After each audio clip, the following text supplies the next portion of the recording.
Ted Bundy, accused of kidnapping, assaulting, and murdering dozens of young women across the U.S., sat in his cell as Leon County Sheriff Ken Katsaris approached. At this time, the two men were already engaged in a quiet standoff. While Katsaris was certain of Bundy's guilt, Bundy was confident he was smarter than the case against him. He taunted investigators, even hinting that the detectives were looking at the wrong place for evidence, which goes on to speak for how arrogant or confident he really was. But that night, Katsaris didn't debate or accuse. He simply told Bundy that he was coming along with him for a short trip. As confident as he was, Bundy followed Katsaris. But the mood shifted really quick when Bundy realized he was being taken to a dentist. When they reached the room with the dental chair, where a dentist was waiting, Bundy realized he was finally going to pay for all the heinous crimes he committed. So how did Ted Bundy's own teeth become the thing that finally stopped him? And more importantly, why did he use them at all? Bundy believed he was untouchable, and that confidence was built over years, shaped by who he was, how he learned to hide, and the mistakes he thought no one would ever notice. To understand why Bundy was so certain he'd never be caught, you have to understand his life as a whole. And that story doesn't begin in a courtroom or a jail cell. It begins in his childhood. Ted Bundy was born in 1946, but from the start, there was something slightly off about the world he grew up in. His name wasn't even Ted Bundy at first. It was Theodore Robert Cowell. He lived in a quiet home in Philadelphia with his parents and an older sister. But this was all a lie, as he would find out years later. But even before he found out the life-shaking truth about his identity, Bundy was already a child with a sick humor. At 3 years of age, Ted Bundy would grab knives from his home kitchen and then lay them around his sleeping relatives, smiling ear to ear when the relative woke up horrified by this bizarre setup. It seemed like he took pleasure in causing fear, as he also showed cruelty toward animals, harming them at every chance. As he grew older, he would lead younger children from the neighborhood into nearby wooded areas and deliberately frighten them. The encounters left the children hysterical, with their screams carrying through the neighborhood as they ran back home. He even built crude traps around the area, which were simple but dangerous constructions meant to catch someone off guard. At least one child was injured as a result, though no serious investigation followed at the time. In 1950, Bundy, along with his older sister, moved to Tacoma, Washington. There, she met a man named Johnny Bundy and got married. Together, they decided to legally adopt Ted as their son, and that's how Theodore Robert Cowell became Ted Bundy. Life in Washington looked stable for Ted Bundy, but he never truly felt part of it. He stayed slightly distant, watching people more than connecting with them. He paid close attention to how others were treated, who was noticed and who wasn't. As he grew older, that attention focused more on women, their routines and habits. Much of Ted's time was spent alone, imagining versions of himself that were more confident and in control. These thoughts weren't violent yet. They were about power. By his teenage years, he understood that if he acted the right way and gave people what they expected, he could blend in without being noticed. In 1967, Ted Bundy got into his first relationship when he dated a university classmate named Diane Edwards. Bundy really liked Diane and would later go on to describe her as the only woman he ever loved. Diane was really ambitious and had great plans for her future. But Ted Bundy, on the other hand, had no ambition, didn't know what he wanted to do with his life, and was too immature for Diane's liking. So, not even 2 years into the relationship, Diane ended things with Ted Bundy. The breakup affected Ted Bundy so deeply that he left Washington and began traveling across the country. He went first to Colorado, then farther east, visiting relatives in Arkansas and Philadelphia. These frequent movements at the time seemed like a heartbroken Ted Bundy trying to cope with feelings. But this period was less about moving forward and more about retreating inward. Because it was during this time, he got hooked on a thing that might have had a huge influence on what he would go on to do later in his life. During this period, Bundy spent long stretches of time living alone, as he immersed himself in watching sexual adult videos, gravitating toward content that emphasized domination and violence over women rather than intimacy. It started like a casual curiosity and a medium to escape his feelings. But as time went by, it became habitual, something he returned to repeatedly as he withdrew from real relationships. Slowly but steadily, watching these videos with such violent themes began to shape the way he thought, not just about sex, but about power, control, and identity. It offered a private world where rejection didn't exist and outcomes could be imagined without resistance. Around this time, Ted Bundy uncovered something that quietly shook his entire sense of self, a truth about his past that had been hidden from him since birth. When he located his original birth records in Vermont, the deception became clear. The people he believed were his parents were actually his grandparents, and the woman he had grown up calling his sister was, in fact, his biological mother. Bundy had been born out of wedlock, and to avoid public shame, his family had chosen to raise him under a lie. The discovery enraged him. He felt betrayed, especially by his mother, who had never told him the truth or revealed the identity of his father. For Bundy, this wasn't just a family secret coming to light. It was a shock that made the anger he already carried grow stronger. It seemed to reinforce the patterns he had been developing for years and quietly influenced how he saw trust, control, and the women around him. By the fall of 1969, Bundy returned to Washington and stepped back into what looked like a stable life. Soon after, he met Elizabeth Klopfer, a single mother working as a secretary at the University of Washington School of Medicine. Their relationship moved quickly, as Bundy presented himself as a committed partner and a father figure to Elizabeth's daughter, Molly. To those around them, it looked like structure and normalcy. But the contrast between Bundy's public role and his private habits was widening. Molly was only 3 years old when Ted Bundy entered her life.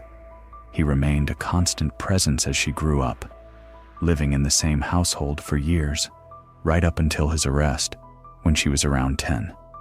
During that time, Bundy did not behave as a passive figure in the home. As Molly grew older, there were incidents where his behavior crossed clear boundaries. He was physically aggressive, striking her or knocking her down at multiple occasions. There were also instances where Bundy exposed her to behavior that were clearly inappropriate for a child. He would often disguise his predatory actions as accidents or games. At the time, these moments were not fully understood or challenged, but in later years, their significance became impossible to ignore. Bundy continued to present himself publicly as a responsible partner and father figure, even as these private behaviors remained hidden.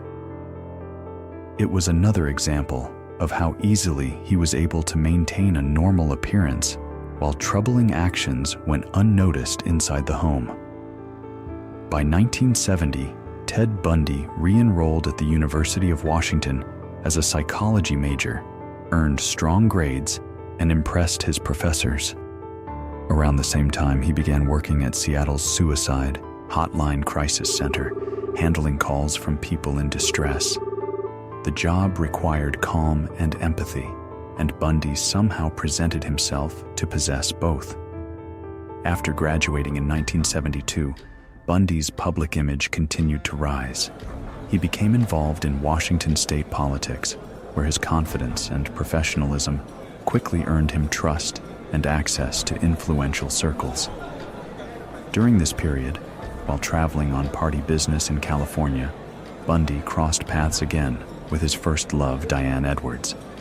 Unlike before, Ted Bundy seemed more polished, ambitious, and disciplined, presenting himself as a man on the verge of a legal and political career. Edwards was awestruck by the transformation. He no longer seemed unattractive and unambitious. The relationship reignited quickly. Bundy courted her with intensity, speaking openly about his future and hinting at long-term plans. At the same time, back in Washington, he continued his relationship with Elizabeth Kloepfer. Neither woman was aware of the other. By the fall of 1973, Bundy enrolled in law school in Seattle. He continued seeing Edwards, flying her in to visit him, and at one point, introducing her to political colleagues as his fiancée. However, within a couple of months, Ted Bundy abruptly cut off all contact with Diane Edwards. He stopped answering Diane's phone calls and ignored all of her letters. A month later, when she finally managed to reach him by phone, she demanded to know why he had ended the relationship so suddenly. But Bundy responded calmly, almost indifferently. He told her he had no idea what she was talking about, and then hung up. She never heard from him again. Bundy might have simply wanted to prove himself, that he was capable of winning her over and then dump her, claiming power over the situation. Whatever the motive, the timing was striking. Around that period, Bundy had stopped attending classes at the law school, and something else was beginning to happen beyond the classroom. The violent adult videos he had been watching had fully taken over his life and thoughts. His growing fixation on control and violent fantasies had now shaped most of his mind. He had reached the point where imagination was no longer enough, and the urge to act felt inevitable rather than impulsive. In Bundy's own telling, the first attack wasn't a mistake or an accident. It was a test. A moment where he wanted to see if the world would stop him if he gave life to his violent and sick fantasy. Then, in the early morning hours of January 4th, 1974, Bundy acted. The victim was Karen Sparks, a young woman living alone in a basement apartment near the University of Washington campus. It was winter break, and the area was unusually quiet. Sometime after 1 a.m., Bundy entered her apartment without forcing the door. Karen was asleep when the attack began. She was struck suddenly and repeatedly, leaving her severely injured and unconscious. Bundy then gave life to his sickening fantasies, assaulting and harming his victim with absolutely no remorse. When Karen regained consciousness, she was badly hurt, but alive. She managed to reach a phone and call for help. Emergency responders rushed her to the hospital, where doctors later said she was very lucky to have survived. But the injuries permanently altered her life, leaving her with brain damage, hearing, and vision loss.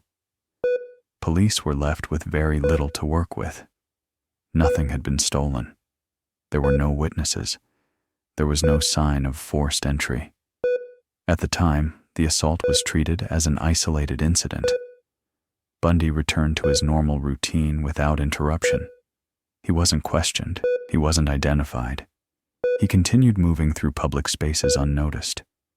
It was the first time where Bundy acted out his violent fantasies in the real world. It gave him a rush he had never felt before, and more importantly for him, he wasn't caught, and so he wanted to do it again. Within weeks, multiple young women in the Pacific Northwest began to disappear. First, murder. On the morning of February 1st, he entered a basement room near the University of Washington. The woman inside was Linda Ann Healy, a 21-year-old undergraduate known for her early morning radio weather reports for skiers. Bundy rendered her unconscious, dressed her, and carried her away. What followed happened far from the campus, in a place he believed no one would interrupt. Much like his first victim, he violently assaulted her and murdered her. After that, the pattern accelerated. women began to vanish across the Pacific Northwest at roughly one per month. Each disappearance reinforced the same conclusion in Bundy's mind. The system wasn't reacting fast enough to stop him. On March 12th, Donna Gail Manson, a 19-year-old student at Evergreen State College, left her dorm to attend a jazz concert and never arrived. Weeks later, Susan Elaine Rancourt, 18, disappeared while walking back to her dorm after an evening meeting at Central Washington State College. Around the time she vanished, students reported encounters with a polite man wearing a sling, asking for help carrying books to a tan Volkswagen Beetle. Bundy noticed how easily that detail worked: the injury, the request, the appearance of harmlessness. From his perspective, it lowered defenses without raising alarms. On May 6th, Roberta Kathleen Parks left her dorm at Oregon State University to meet friends and was never seen again. Bundy later described persuading her to leave with him, then driving north, crossing state lines without interference. Again, there were no immediate consequences. On June 1st, Brenda Carroll Ball disappeared after leaving a tavern near Seattle-Tacoma International Airport. Witnesses remembered her speaking with a brown-haired man whose arm was in a sling. By this point, law enforcement was uneasy. The missing women shared striking similarities: young, college-aged, long hair, parted in the middle. But there was still no solid physical evidence, and Bundy remained anonymous. In the early hours of June 11th, Ted Bundy approached Jorgen Hawkins using a method he had already begun refining. He presented himself as injured, wearing a cast, and asked for help carrying items to his car. In a moment that looked ordinary and harmless, Hawkins agreed. Within seconds of reaching the vehicle, Bundy overpowered her and drove east of Seattle, disappearing into the night. What disturbed investigators most wasn't just how cleanly Hawkins vanished, it was what Bundy did next. The following day, while police were actively combing the brightly lit alley between her boyfriend's dorm and her sorority house, Bundy returned to the scene himself. Moving calmly through an active investigation, he quietly collected items he had left behind and walked away without drawing attention, effectively erasing his own trail while detectives searched only feet away. From his perspective, it was confirmation that he was smarter and unstoppable. As Hawkins's disappearance became public, multiple witnesses came forward describing a man on crutches carrying a briefcase near campus that night, again linked to a light brown Volkswagen Beetle. At the same time, Bundy was working in Olympia on crime prevention efforts, even contributing to material advising women on personal safety. He later took a job with a state emergency agency involved in coordinating searches for the missing women. Inside those offices, he learned how investigations unfolded and where they stalled. By mid-summer, fear spread. Newspapers and television stations covered the disappearances daily. Young women stopped hitchhiking. Police agencies felt mounting pressure, but the lack of evidence kept them from moving quickly. On July 14th, the pattern culminated in daylight. At Lake Sammamish State Park, Bundy approached women openly, going as far as introducing himself with his real name. He wore a tennis outfit, his arm in a sling, and asked for help unloading a sailboat from his tan Volkswagen Beetle. Several women refused and walked away. Others followed him briefly, then sensed something was wrong and fled. 2 did not return. Janice Ann Ott, 23, left the crowded beach with Bundy in full view of witnesses. Hours later, Denise Marie Nasland, 19, walked away from a picnic to use the restroom and vanished. From Bundy's perspective, the boldness of the setting didn't matter. The approach still worked. This time, however, the volume of witnesses changed everything. King County Police released descriptions of the suspect and his car. Flyers appeared across Seattle, and a composite sketch was broadcast on local television. Several people who knew Ted Bundy recognized the details, including his Volkswagen, his injuries, and his movements, and reported him to police. Among them was his partner, Elizabeth Klopfer, who called investigators more than once, with growing concern. Klopfer began noticing too many similarities to ignore: Bundy's Volkswagen, his injuries, his routines, even the timing of his absences. And the more she compared them to the suspect descriptions, the harder it became to dismiss what she was seeing. But detectives hesitated. Hundreds of tips were pouring in each day, and Bundy didn't match what they expected. He was clean-cut, educated, cooperative, and had no serious adult criminal record. In a sea of suspects, he didn't stand out as dangerous. He looked ordinary. Weeks later, hunters discovered skeletal remains near Issaquah, close to Lake Sammamish. More remains were found months afterward on Taylor Mountain, an area Bundy frequented. Several victims were identified there. Donna Manson's remains were never recovered. From Bundy's point of view, the escalation had been gradual, almost instructional. Each disappearance reinforced the last, until the attention finally caught up to him. The pattern that had once felt invisible was now visible to everyone, and the silence he had relied on was beginning to break. In August 1974, Ted Bundy moved to Salt Lake City after being accepted into the University of Utah Law School. He left Elizabeth Klopfer in Seattle, maintaining regular contact with her, while simultaneously dating multiple other women. Almost immediately, Bundy realized he was out of his depth academically. He struggled to understand the coursework and became deeply discouraged by the realization that his classmates possessed abilities he felt he lacked. Law school, which had once represented status and validation, quickly became another source of frustration and resentment. Within weeks of arriving in Utah, the killings resumed. In early September, Bundy attacked and killed a hitchhiker in Idaho. The following month, he abducted Nancy Wilcox, a 16-year-old girl in a Salt Lake City suburb. She was never found. Later in October, Melissa Ann Smith, the daughter of a local police chief, disappeared after leaving a restaurant. Her body was recovered days later in the mountains.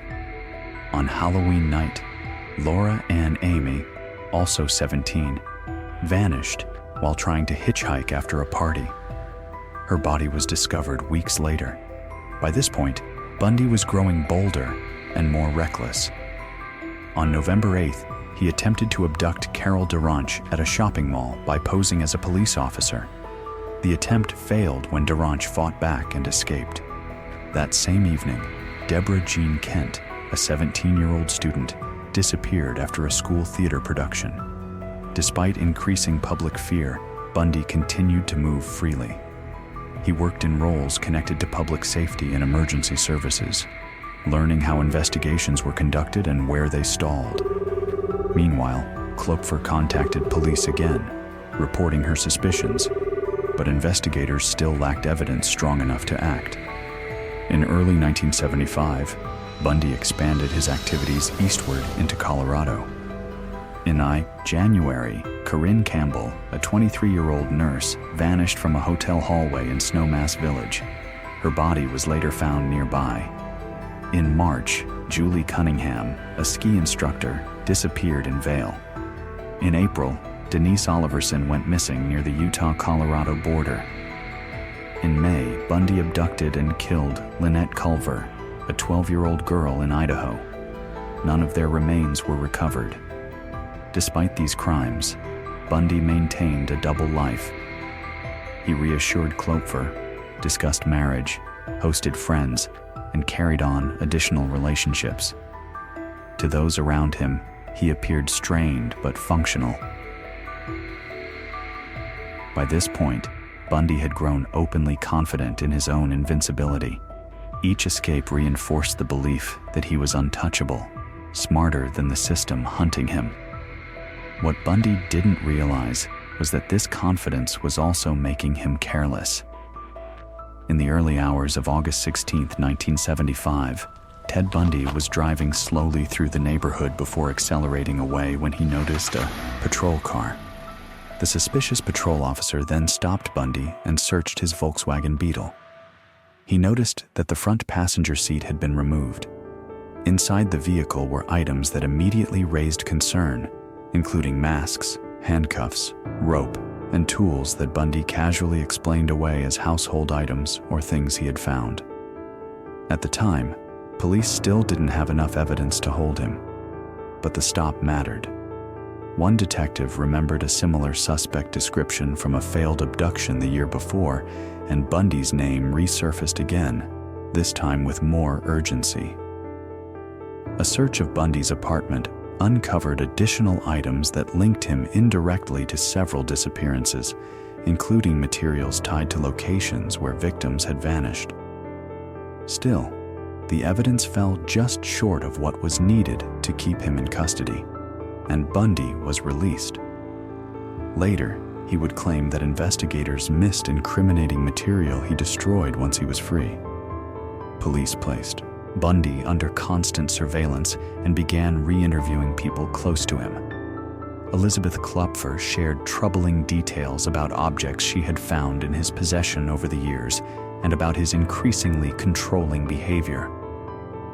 Investigators also confirmed that Bundy had not been with her during several key disappearances, information that quietly strengthened their suspicions. In September, Bundy sold his Volkswagen Beetle.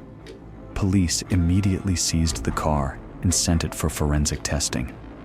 Hair evidence recovered from the vehicle was later linked to multiple victims, a finding experts described as extraordinarily unlikely to be coincidence. In October, Bundy was placed in a lineup. Carol DeRanche, who had escaped an attempted abduction months earlier, identified him immediately. Additional witnesses also recognized him. Bundy was formally charged with kidnapping and assault, though he was released on bail and returned to Seattle while awaiting trial. Behind the scenes, investigators from several states began coordinating their efforts. By late 1975, Bundy had become the central suspect in multiple investigations, but prosecutors agreed that more concrete evidence was still needed before charging him with murder. In February 1976, Bundy stood trial in Utah for the DeRanche case. He waived his right to a jury and was found guilty by a judge. He was sentenced to prison that summer. Later that year, authorities discovered Bundy attempting to escape custody, carrying maps and false identification. Shortly afterward, Colorado formally charged him with murder, and Bundy was transferred east to face those charges. By then, the man who had once believed himself untouchable was finally running out of places to hide. Escapes. By the summer of 1977, Ted Bundy was facing murder charges in Colorado. He chose to represent himself in court, a decision that gave him privileges most defendants didn't have. On June 7th, Bundy was transported from the jail in Glenwood Springs to the courthouse in Aspen for a preliminary hearing. Because he was acting as his own attorney, the judge allowed him to appear without handcuffs or leg restraints. During a recess, Bundy asked to use the courthouse law library. While guards waited outside, Bundy slipped behind a bookcase, opened a second-story window, and jumped. He hit the ground hard, badly injuring his ankle, but he got up and disappeared into the town as police scrambled to set up roadblocks. Bundy made his way into the mountains surrounding Aspen, breaking into a hunting cabin where he stole food, clothing, and a rifle. For days, he wandered through the wilderness, cold, injured, and disoriented, repeatedly missing trails that could have led him to safety. After nearly a week on the run, exhausted and in pain, Bundy stole a car and attempted to drive back into Aspen. Police noticed the vehicle swerving and pulled him over. He had been a fugitive for 6 days. Inside the car were detailed, maps prosecutors had been using in court, evidence that the escape had been planned. Back in jail, Bundy ignored advice to stop taking risks. In fact, his legal situation was improving. Key evidence was being excluded, and there was a real chance he could beat the murder charge. Instead of waiting, Bundy prepared another escape. Over the next several months, he quietly gathered tools, studied the jail's layout, and lost enough weight to squeeze into the crawl space above his cell. Reports of suspicious movement in the ceiling were ignored. On the night of December 30th, 1977, with much of the jail understaffed for the holidays, Bundy made his move. He arranged books under his blanket to look like a sleeping body, climbed into the crawl space, broke through the ceiling into the apartment of the jail's chief officer, who was out for the evening, changed into street clothes, and walked out the front door. No alarms, no confrontation. Bundy stole a car and headed east. When it broke down in the mountains, a passing driver unknowingly gave him a ride to Vail. From there, Bundy took a bus to Denver and boarded a flight to Chicago. Back at the jail, staff didn't discover the escape until midday on December 31st, more than 17 hours later. By then, Ted Bundy was already gone. After escaping custody in Colorado, Ted Bundy moved quickly across the country. From Chicago, he traveled through the Midwest, then headed south, arriving in Tallahassee, Florida, on January 8, 1978. He rented a room near Florida State University under an alias and briefly considered starting over. But without identification, even basic employment was impossible, and he quickly returned to theft to survive. 1 week later, everything unraveled. Ted Bundy tried, briefly, to restrain himself. He had gone a long time without an attack while on the run, and he later described that period as unbearable. The urge hadn't faded. It had intensified. Each day, he stayed inactive. The pressure built, fed by isolation, frustration, and the fear of losing control altogether. By the time he settled near the campus, restraint had given way to compulsion. The violence he had delayed didn't disappear. It demanded release. In the early hours of January 15th, Bundy entered the Chi Omega sorority house at Florida State University through a rear door that failed to lock properly. In less than 15 minutes, he attacked 4 women inside the house. 2 were killed. 2 survived with serious injuries. The speed and violence of the attack stunned investigators, especially given that it occurred in a crowded residence with dozens of people nearby. One victim, Lisa Levy, had injuries that were unlike anything investigators had seen in Bundy's previous crimes. Among them was a deep bite mark on her body, clear, distinct, and unusually aggressive. Unlike fingerprints or hair, this injury could not be dismissed or easily explained away. After leaving the sorority house, Bundy walked several blocks to a nearby apartment and attacked another student, leaving her permanently injured. Physical evidence recovered at that scene further confirmed the brutality of the spree. Tallahassee descended into panic. Police immediately recognized that this offender was operating differently than before, faster, less controlled, and more reckless. By February 12th, short on money and increasingly convinced that police were closing in, Ted Bundy stole a car and fled Tallahassee, driving west across the Florida Panhandle. 3 days later, just after 1 a.m., a Pensacola police officer stopped the vehicle near the Alabama state line after a routine check showed it was stolen. When the officer told Bundy he was under arrest, Bundy suddenly attacked, knocking him to the ground and running. The officer fired warning shots, gave chase, and tackled him. After a brief struggle, Bundy was subdued and taken into custody. Inside the car, police found multiple sets of identification belonging to female Florida State University students, dozens of stolen credit cards, and a stolen television. They also recovered clothing and glasses later identified as part of a disguise Bundy had used weeks earlier. When Ted Bundy was arrested near the Alabama state line in February 1978, the officer who stopped him had no idea who he was dealing with. To police, he was just another suspect caught in a stolen car. To Bundy, it felt like the moment his carefully controlled world began to collapse. Ted Bundy was transported back to Florida and placed in custody in Leon County, home to Florida State University, and the jurisdiction now responsible for prosecuting the most violent crimes of his spree. The case fell under Sheriff Ken Katsaris, a veteran lawman, educator, and head of the Leon County Sheriff's Office. Katsaris was not only responsible for securing Bundy, but for coordinating one of the most complex homicide investigations in the state's history. For Katsaris, stopping Bundy wasn't only about justice for the victims, it was about proving that even the most confident predator could be brought down by careful, methodical work.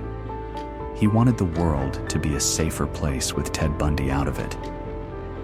By the time Bundy entered Leon County custody, Katsaris believed the case had already pivoted. The chaos was over. The hunt was finished. What remained was the harder task, proving, beyond doubt, that the man in the cell was responsible and preventing him from manipulating the system the way he had everywhere else. The crimes themselves were known. The horror had already been processed. What mattered now was proof. Something solid enough to hold up against a man who had escaped jails, manipulated courts, and survived on nothing but confidence. From the beginning, Bundy treated his arrest like a performance. He controlled his posture, his tone, his timing. He made demands about interviews, insisted on strange conditions, and spoke in half-statements designed to unsettle investigators. He never confessed. He never denied. Instead, he circled one idea again and again. "The evidence is there," he would tell Katsaris. "You just can't find it." Katsaris took that seriously. Among the physical evidence from Chi Omega, one detail stood apart. Bite marks, not random damage, not chaotic violence. They were deliberate, placed in a way that felt intentional, almost communicative. To Katsaris, they didn't read as loss of control. They read as a signature. At the time, that was a problem. Bite mark evidence had never been used in a murder conviction. Courts were skeptical. Prosecutors were cautious. Even some investigators dismissed it as unreliable. Katsaris didn't. He understood forensic pattern evidence, and he understood Bundy's need to mark what he believed he owned. But belief wasn't enough. They needed Bundy's teeth. And that raised a question no one had ever had to answer before. Could law enforcement legally search a man's mouth? Katsaris began laying groundwork quietly. He consulted forensic odontologists. He spoke with medical professionals. He worked with prosecutors and judges, explaining exactly why the bite marks mattered and how they could be compared scientifically. Every step had to be precise. Any mistake would hand Bundy another escape route. The warrant had to be airtight. When it was finally approved, it authorized something unprecedented: the forced taking of a dental impression, using reasonable force if necessary. Katsaris knew what this meant. Bundy had been playing chess. This move ended the game. When Katsaris took Bundy to the dental office, Bundy demanded his attorney. He protested. He insisted they couldn't do this. Katsaris calmly produced the warrant and began reading it aloud. Every word landed harder than the last. The authority, the scope, the force clause. Bundy stopped arguing. The confidence drained out of him. He sat down in the chair, suddenly cooperative, suddenly composed, the way someone acts when they know resistance is pointless. Katsaris watched closely. He had spent months studying Bundy's patterns, his moods, his performances. This wasn't another act. This was surrender.